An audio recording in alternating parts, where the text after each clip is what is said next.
Блокада на владата пред утрешната редовна седница е следниот чекор на ССМ во обид да го засили притисокот и да издействува што е можно поголемо зголемување на минималецот од законски предвидените 1600 денари.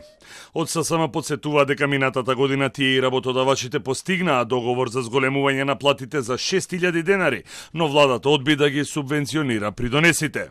Последната од блокадите пред владата е токму поради тоа што владата, заедно со газдите, не се договорија до 31.12 за зголемување на минималната плата и за зголемување на останатите работнички плати.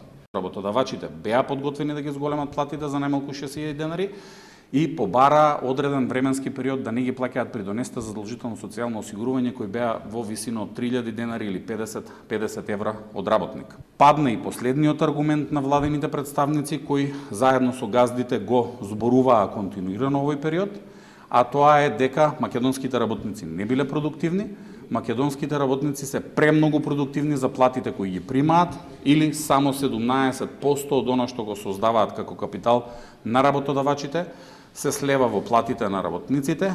Синдикалците апелираат до владата на утрешната седница да ги донесат одлуките со кои ќе се зголеми минималецот и ќе се ослободи плаќањето на придонеси како услов за раст на платите на сите работници во Македонија.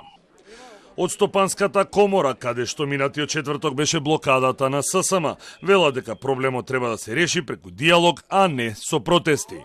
Диалог и диалог. Протест не е никакво изразување на некакво мислење и така натаму. Тоа може само да го докомплицира. Дајте да видиме како викаш да седнеме ние и нема потреба да ја оптеретуваме јавност. Тоа прашање е регулирано со закони, се седнува во март месец и се разговара за усогласување и за одредни промени што треба да настанат. Тоа е значи апсолвирано.